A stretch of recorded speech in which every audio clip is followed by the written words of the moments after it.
Good Wednesday, everyone, and welcome to this edition of Conversation Daily News. I'm your host, Cyrus Webb. Glad you all could join us once again. Of course, you have your news headlines coming up on this hump day with a message from my book, Words I Choose to Live By. And in today's Entertainment Spotlight, you've been part of my conversation with author and motivational speaker, LaTesha W. Thomas. Enjoy today's broadcast. For Conversation Daily News, I'm Cyrus Webb with your Wednesday headlines. In national news, Cheney says Trump attempted to contact January 6 witness. Abruptly raising the question of witness tampering, the January 6 committee revealed Tuesday that Donald Trump had attempted to contact a person who was talking to the panel about its investigation of the former president and the 2021 attack on the Capitol. "We will take any effort to influence witness testimony very seriously," said Representative Liz Cheney. She said the committee had notified the Justice Department.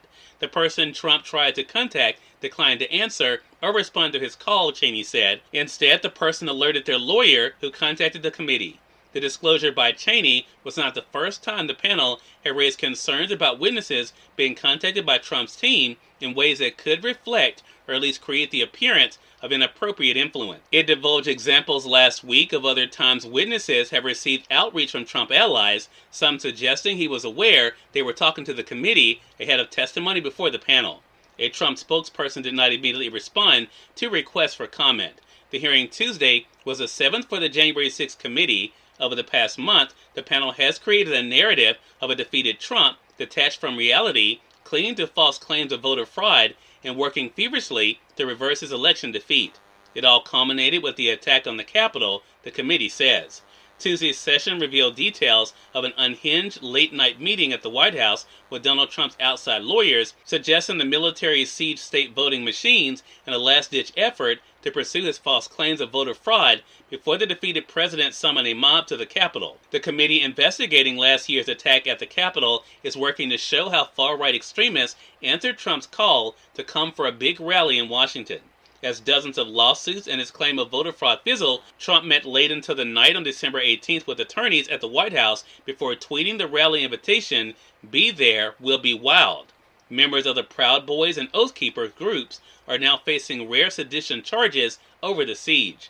This tweet served as a call to action, and in some cases, a call to arms, said one panel member. The panel featured new testimony from Pat Cipollone, Trump's former White House counsel, recalling the explosive meeting at the White House when Trump's outside legal team brought a draft executive order to seize state voting machines, a terrible idea, he said. "That's not how we do things in the United States," Cipollone testified. Another aide called the meeting unhinged. Cipollone and other White House officials scrambled to intervene in the late-night meeting Trump was having with attorneys Sidney Powell and Rudy Giuliani, retired National Security aide Mike Flynn, and the head of the online retail company Overstock. It erupted in shouting and screaming, another aide testified. "Where is the evidence?" Cipollone demanded, of the false claims of voter fraud. "What they were proposing, I thought, was nuts," testified another White House official. Trump was intrigued and essentially told his White House lawyers that at least Powell and outside allies were trying to do something. In more national news, White House urges caution on COVID variants, pushes boosters. The Biden administration is calling on people to exercise renewed caution about COVID-19, emphasizing the importance of getting booster shots for those who are eligible and wearing masks indoors, as two new highly transmissible variants are spreading rapidly across the country. The new variants, labeled BA4 and BA5, are offshoots of the Omicron strain that has been responsible for nearly all of the virus spread in the U.S. and are even more contagious than their predecessors. White House doctors stress the importance of getting booster doses even if you have recently been infected. Currently, many Americans are under-vaccinated, meaning they are not up to date on their COVID-19 vaccines, said Dr. Rochelle Walensky, director of the Centers for Disease Control and Prevention. In business news, Amazon Prime Day comes amid slowdown in online sales growth. Amazon is heading into its annual Prime Day sales event much differently than how it entered the pandemic. The company has long used the two-day event, one of its biggest all year, to lure people to its Prime membership, from which Amazon recently raised the price to $139 a year.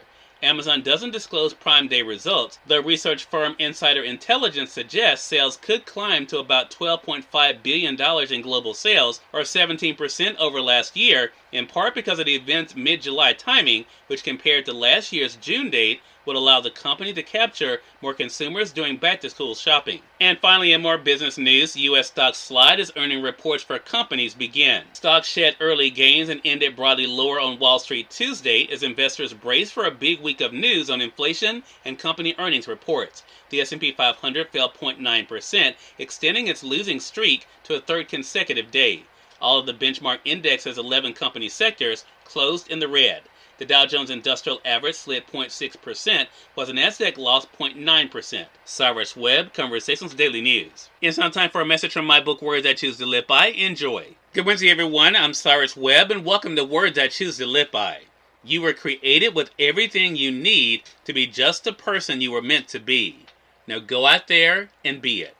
Have an amazing Wednesday. LaTesha W. Thomas is featured in today's Entertainment Spotlight. We're here on Conversation Daily News. For Conversation Daily News, I'm Cyrus Webb with Entertainment Spotlight. Author LaTesha W. Thomas joined me on Conversations Live, the radio show, to talk about her new book, Dive Into the Good News. Here's a bit of our conversation. You are an author. You're a motivational speaker. You're able to, as I mentioned, use your online platform to inspire people. What has it been like for you to use your platform and to see the response to it? Well, actually, it's been a very humbling experience to use it because, of course, starting out, it kind of felt like so big and overwhelming. I can't do it, or nobody would listen to what I had to say. But in actuality, once I stepped out by faith and start working the platform, start speaking, I found that people actually do want to listen and they benefit so much from what I have to say. And so that in itself has inspired me to continue on in the times when I feel like, hey, I'm not getting the response that I want. It takes just that one person to reach out and say, hey, thank you, or to ask you for a word of encouragement to just help me keep going forward. When did that become clear for you?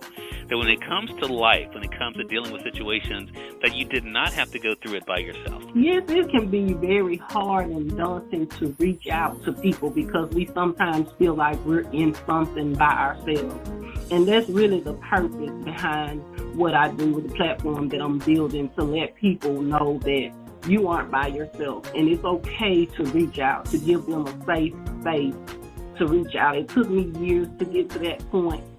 It wasn't just one single thing, but I knew that in order to face that barrier of reaching out, of connecting with people, I was just going to have to do it. Cyrus Webb, Conversations Daily News. We thank you all for tuning into this edition of Conversation Daily News. But we have to get on tomorrow with more news, message from my book, Words I Choose to Live By, and of course, your Entertainment Spotlight. Until then, I'm your host, Cyrus Webb, saying as always, enjoy your day, enjoy your life, enjoy your world. Thank you all for choosing Conversation Daily News today. Let's make today amazing. Take care.